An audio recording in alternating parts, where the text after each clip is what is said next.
আসসালামু আলাইকুম ওয়া রাহমাতুল্লাহি ওয়া বারাকাতুহু। বিসমিল্লাহি ওয়াল হামদুলিল্লাহ। আসসালাতু ওয়াসসালামু আলা কায়িদিনা ওয়া কুদওয়াতিনা মুহাম্মদ বিন আবদুল্লাহ ওয়া আলা আলিহি ওয়া সাহবিহি আজমাইন ওয়া বা'দ। قال الله جل جلاله في كلامه المجيد فأعوذ بالله من الشيطان الرجيم بسم الله الرحمن الرحيم فصل لربك وانحر সাদাকাল্লাহুল আযীম। ইসলাম ধর্মাবলম্বী ভাই বন্ধু সকল, আমি বড় আনন্দিত কিয়নো আমি অতি সোনকালে ঈদুল আজহা উদযাপন কৰিবলৈ ওলাইছো আৰু আল্লাহৰ নামত কুৰবানী দিবলৈ আশা কৰি আছো। আজি আমি এই ভিডিঅ'ৰ জৰিয়তে আপোনালোকক এয়াই ক'বলৈ বিচাৰিছো যে এই ঈদুল আজহা আৰু কুৰবানীত বহুতো ফিকহি মাসাইল আৰু নিয়ম নীতি আছে যিবোৰ আমি অতি কমহে জানো।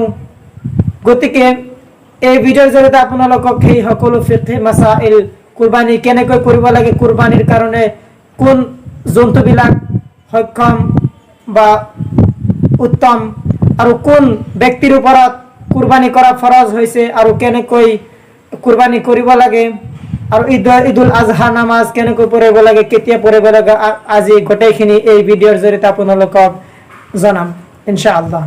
ভাই বন্ধুসকল, কুৰবানি হয়েছে হযৰত ইব্ৰাহিম আলাইহিস সালামৰ সুন্নত। আল্লাহ সুবহানাহু ওয়া তাআলা এই ঈদুল আজহাৰ দিনা কুৰবানি ইয়াৰ কাৰণে ৰাখিছে যাতে আল্লাহ সুবহানাহু ওয়া তাআলা হযৰত ইব্ৰাহিম আলাইহিস সালামৰ যে সুন্নত সেই সুন্নতক কিয়ামত পৰ্যন্ত জীয়াই ৰাখিব পাৰে।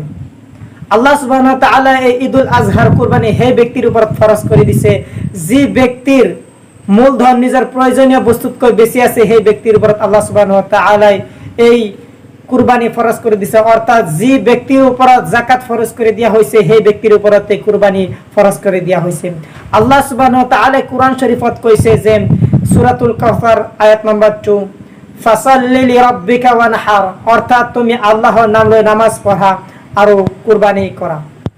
এই কুরবানির কিমান যে ফজিলত এইটো জানিবলৈ গলে হযরত আয়েশা রাদিয়াল্লাহু আনহা এটা হাদিসত কইছে যে হযরত মুহাম্মদ সাল্লাল্লাহু আলাইহি ওয়াসাল্লামে তেখেত সাহাবাসকলক কৈছিল যে এই ঈদুল আজহার দিনত আল্লাহ সুবহানাহু ওয়া তাআলাৰ কাষত এই কুৰবানিতকৈ বেছি প্ৰিয় বস্তু আৰু একোৱেই নহয়। আল্লাহ সুবহানাহু ওয়া তাআলাই কুৰবানি কৰাৰ সময়ত জন্তুসকলৰ যি ৰক্ত ওলাই সেই ৰক্ত মাটিত পৰাৰ আগতে আল্লাহ সুবহানাহু ওয়া তাআলাই সেই কুৰবানি কবুল কৰি লয়। সুবহানাল্লাহ।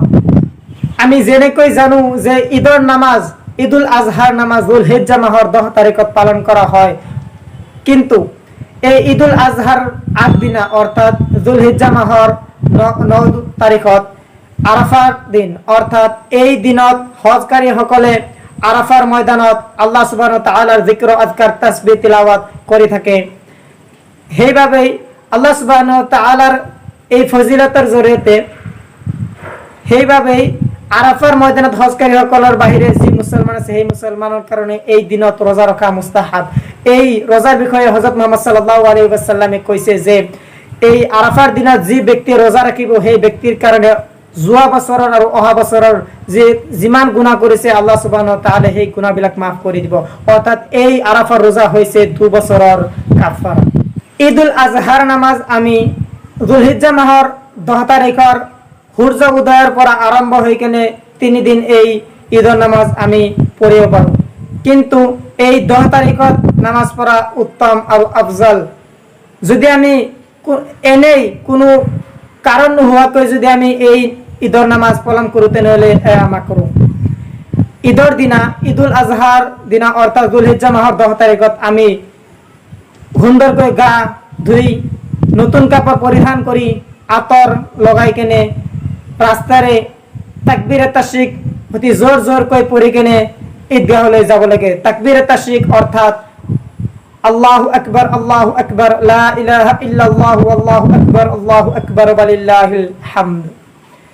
যেনেকৈ আমি ঈদুল ফিতৰত আমি ঈদগাহত যোৱাৰ আগতে কিবা খাই গৈছিলো আৰু এই খোৱাটো মুস্তাহাব, ঠিক তেনেদৰেই ঈদুল আজহা দিনা আমি ঈদগাহৰ যোৱাৰ আগত নহয়, ঈদগাহৰ পৰা ঈদৰ নামাজ পঢ়ি অহাৰ পিছত আমি এই খোৱাটো মুস্তাহাব। কুৰবানিৰ কাৰণে 3 ধৰনেৰ জন্তুয়ে উত্তম, অৰ্থাৎ গাই, গৰু, ছাগলী আৰু উট। আৰু এই 3 বিধৰ নিচিনা আৰু যি জন্তু আছে সেইবিলাকও দিব পাৰি, অৰ্থাৎ মহ, ভেড়া, ছাগলী, গাই, গরু, বলদ, হাড় এইবিলাক সকলো কুরবানির কারণে উত্তম। কিন্তু যদি গাই হয় তেনেহলে ইয়ার মিনিমাম বছর 2 বছর হবই লাগিব, তাতকে বেশি হলে ভাল আর উত্তম আফজাল, কিন্তু তাতকে কম হলে কুরবানি নহব। আর ঠিক তেনেদৰে ছাগলীর বয়স মিনিমাম প্রায় 1 বছর হবই লাগিব আর ওটার 5 বছর হবই লাগিব। যদি ইয়াতকৈ বেশি হয় তেনেহলে উত্তম ভাল, কিন্তু ইয়াতকৈ যদি কম হয় তেনেহলে কুরবানি নচলে। কুরবানির কারণে আমি যেতিয়া কোনো এটা জন্তু কিনিবলৈ যাওঁ তেতিয়া আমাক এটা কথা মন কৰিব লাগে যে সেই জন্তুটো লেংৰা, কণা বা খোজ কাঢ়িব নোৱাৰা এনেকুৱা জন্তু হ'ব নালাগে, যাতে সি খোজ কাঢ়িব নোৱাৰে, এঠাইৰ পৰা আন ঠাইলৈ যাব নোৱাৰে, এনেকুৱা জন্তুৰে কুৰবানি নচলে আৰু এনেকুৱা কুরবানি নহয়।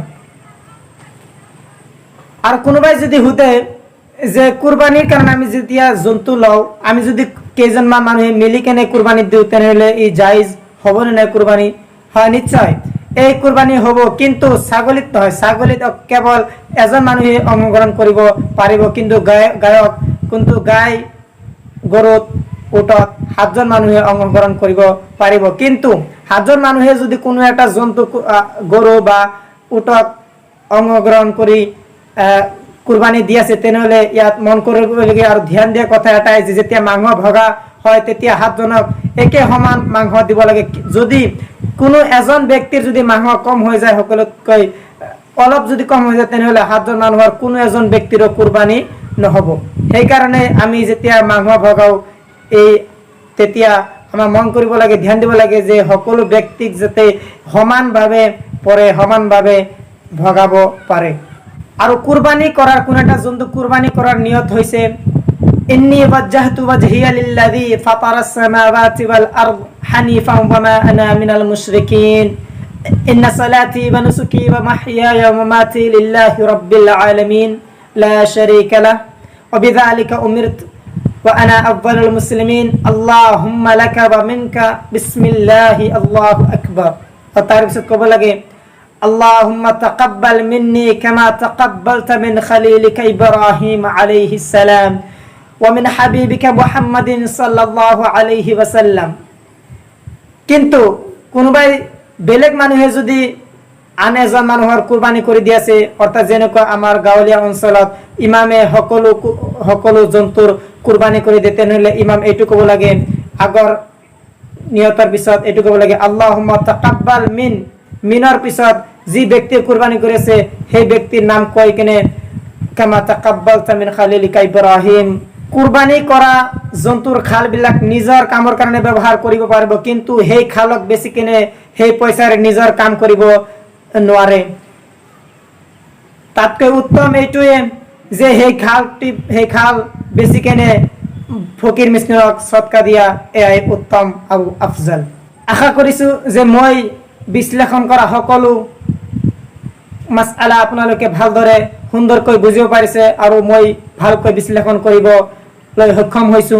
যদি আপোনালোকক কিবা প্ৰশ্ন থাকে তেনেহলে আপোনালোকে আমাক জনাব পাৰে, যাতে আপোনালোকৰ প্ৰশ্নৰ উত্তৰ ভালকৈ আমি আপোনালোকক জনাব পাৰো।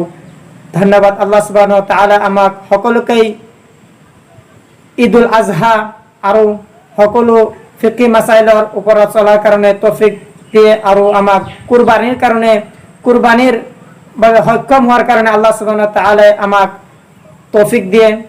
আমিন। ওয়া আখিরু দাওয়ানা আনিল হামদুলিল্লাহি রাব্বিল আলামিন। আসসালামু আলাইকুম ওয়া রাহমাতুল্লাহি ওয়া বারাকাতুহু।